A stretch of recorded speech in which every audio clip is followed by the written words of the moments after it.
Hello everyone, myself Diksha, and today we will be dealing with the basics of the cranial nerves. Cranial nerves.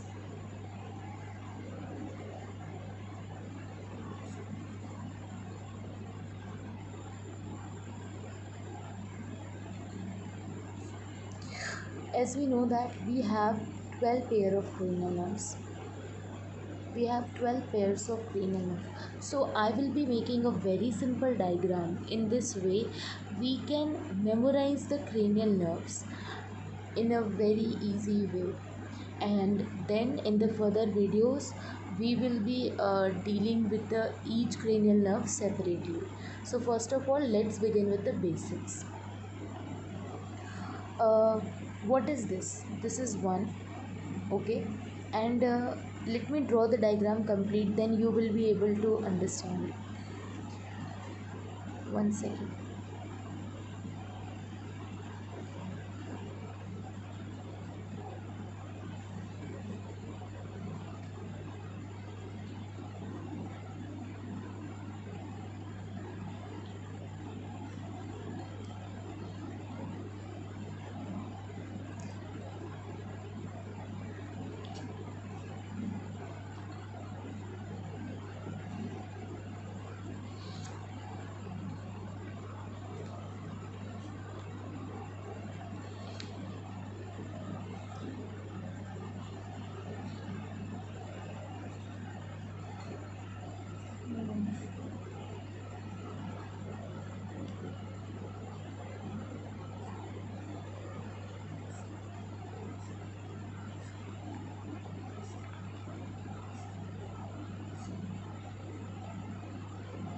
Okay, so this is our basic diagram, and with the help of this diagram, I will explain you the position and the basic way to memorize each cranial nerve. We can imagine this is a face. In the face, this is a nose. So nose, and it is one. So first, our first cranial nerve is the olfactory nerve. Sorry, olfactory nerve.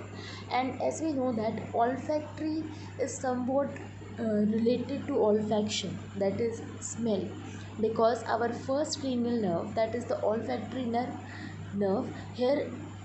If we imagine this is as a face, this one represents a nose. So by thinking that first is olfactory nerve, and olfactory nerve is related to nose or olfaction or smell, so we can memorize our first cranial nerve. Okay, moving to our next cranial nerve, that is the second cranial nerve. So in this phase, what is this two represents? Isn't it like the eyes? So obviously the second cranial nerve, that is the optic nerve, because optic nerve, what is it? It transmits the visual information from the eye to the brain. So it is related to eye, somewhat it is related to eye. So we can in this phase we can see, in place of eye we have two. So two is what? Two is our optic nerve, and optic nerve is related to the eye. Now three, this three, what is our third cranial nerve? What is the name of our third cranial nerve? The name of our third cranial nerve is oculomotor nerve. So now why I have drawn this third, that is oculomotor nerve, above the eye? So generally above the eye, what we have eyelids. So if we know this oculomotor nerve, it it innervates the muscles of the eyelids. It Like we have levator palpebral superioris muscle, superior levator palpebral muscles, which these muscles help in raising of the upper eyelids. So as we can see, it is in the place of eyelids. So the third cranial nerve, that is oculomotor nerve, is somewhat related to eye. Okay, so we have drawn it here. Now if we are moving to the fourth cranial nerve, we can see the position of the fourth cranial nerve. It lies medially, and it is, why it lies medially? Why I have not drawn this sixth Does it make any sense by drawing this 4 here, or it does not make any sense, I can shift this 4 here, write this 6 here? No, there is a concept in this. Why? Because 4, our fourth cranial nerve is that trochlear nerve. So trochlear nerve, what does it do? The trochlear nerve provides motor supply to the superior oblique muscles. Okay, and because we have superior oblique muscles here, and this trochlear nerve provide motor supply to the superior oblique muscles, and these superior, what is the position of the superior oblique muscles? These muscles lies medial, in the medial portion of the orbit. Okay, so the trochlear nerve is related medially, so in this way we can memorize it very well. Now the fifth cranial nerve, that is trigeminal nerve. The trigeminal nerve is the largest cranial nerve, largest of the 12 pair of cranial nerves, and it is even the most complex cranial nerve. Here we can see, if we compare this diagram with a face, so it is passing to the forehead also, because the trigeminal nerve provides sensations to the head also. Here we can see it provides sensation to the face also. The trigeminal nerve, it also forming like a mouth, because the trigeminal nerve also has muscles of mastication also, sensations, it also provide sensation to muscles of mastication also. So the fifth cranial nerve is this. If we moving to the sixth cranial nerve, why I have drawn it laterally? Sixth cranial nerve is the abducens nerve, because our sixth cranial nerve, what does it do? It provides supply to the rectus muscle, and which rectus muscle? Lateral rectus muscle.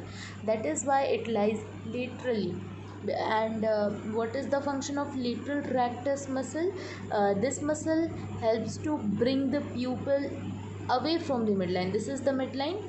If we compare, this is the midline, so lateral rectus muscle, movement of the pupil away from the midline. Okay, so that is why I have drawn this abducens nerve laterally and not medially as the trochlear nerve.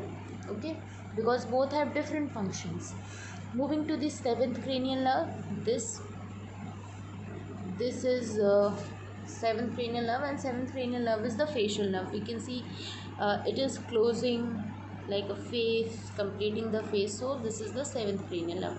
Moving to the eighth cranial nerve, what is this eighth cranial nerve? This is vestibulocochlear nerve. Vestibulocochlear nerve, we can see this is a face, and these two eight are like the ears. So we can, from here we can memorize that the eighth cranial nerve is the vestibulocochlear nerve. It is in place of ear in this diagram, and in the same way it has two components. We can see the cochlear and vestibular. Cochlear, it related to the sensation of hearing, and vestibular part is related to the balance and posture, and this detail we will see in the other videos. Here we are just uh, seeing the basics. So this is all about the vestibulocochlear nerve. Now what is the ninth? The ninth cranial nerve is the glossopharyngeal nerve.